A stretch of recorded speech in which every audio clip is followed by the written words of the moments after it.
بسم اللہ الرحمن الرحیم۔ شجرکاری کی اہمیت اور افادیت، مضمون نمبر 7۔ شعر سے آغاز کریں گے۔ شجر سمجھ کر میرا احترام کرتے ہیں، پرندے رات کو مجھ میں قیام کرتے ہیں۔ سنو تم آخر شب گفتگو درختوں کی، یہ کم کلام بھی کیا کیا کلام کرتے ہیں۔ شجرکاری سے مراد درخت لگانا، ان کی اہمیت، اور افادیت سے مراد ان کے فوائد۔ شجر کے معنی درخت اور کار کے معنی کام کرنا کے ہیں، چنانچہ شجرکاری کے معنی ہوئے درخت لگانے کا وہ کام جس کو انسان اپنے ہاتھوں سے سر انجام دیتا ہے۔ یہ حقیقت ہے کہ روز اول ہی سے انسان اور درخت کا چولی دامن کا یعنی بہت گہرا ساتھ ہے، بلکہ یوں کہنا زیادہ درست ہے کہ انسان درخت کو اپنا ایسا دوست شمار کرتا ہے جس کے بغیر وہ جینے کا تصور بھی نہیں کرتا۔ قدرت کے نظام ہی کے تحت درخت انسانوں بلکہ تمام جانداروں کے لیے فضا میں موجود کاربن ڈائی آکسائڈ جذب اور آکسیجن فراہم کرتے ہیں، جس سے ہم سانس لیتے ہیں۔ اگر درخت اور پودے نہ ہوں تو ہم سانس بھی نہ لے سکیں۔ علاوہ ازیں اس کے علاوہ یہ درخت اور پودے ہی تو ہیں جو ہمیں خوراک، رہائش، ادویات، فرنیچر اور بہت سی دوسری چیزیں فراہم کرتے ہیں۔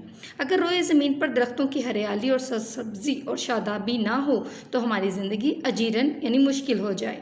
یہ درخت ہی تو ہیں جو انسان کے غارت گر ہاتھوں سے پیدا ہونے والی فضائی، زمینی، آبی یعنی دریاؤں کی اور شور کی آلودگی کو کنٹرول کرتے ہیں اور انسان کو جینے کا قرینہ سکھاتے ہیں۔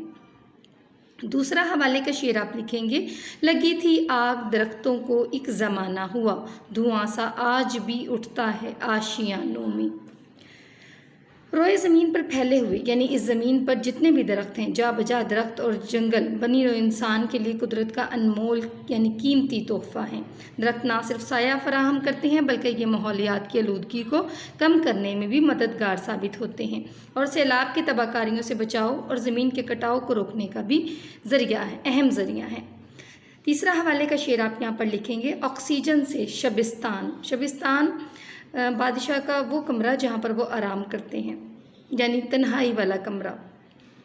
آکسیجن سے شبستان عناصر تابناک یعنی روشن، یعنی تاریک کمرے جو ہیں وہ آکسیجن کی وجہ سے روشن ہیں، ان میں زندگی کے آثار موجود ہیں۔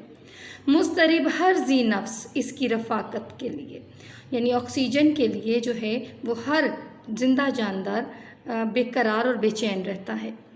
درخت اللہ تعالیٰ کی وہ نعمت ہیں جو موسمیاتی تبدیلی کا باعث بنتے ہیں۔ درختوں کی بدولت بارش کا موجب یعنی وجہ بننے والے بادل وجود میں آتے ہیں اور انہی کی بدولت بادل برستے ہیں۔ ہمارا وطن عزیز پاکستان اس لحاظ سے بڑا خوش قسمت ہے کہ اللہ تعالیٰ نے اسے چاروں موسموں گرمی، سردی، بہار اور خزاں سے نوازا ہے، لیکن اس کے باوجود ہم ان سے خاطر خواہ یعنی خاص فائدہ نہیں اٹھاتے، کیونکہ ہمارے ملک میں صرف 4% جنگلات موجود ہیں جو انتہائی کم ہیں۔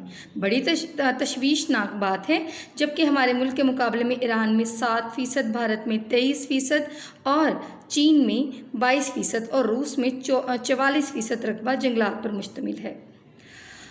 یہاں پر آپ ایک کوٹیشن انورٹڈ کوماس میں لکھیں کہ حضرت عمر اور حضرت عمر بن عبدالعزیز نے مصر اور عراق کے صحراؤں میں آبپاشی کا بہترین نظام قائم کر کے شجرکاری کو فروغ دیا۔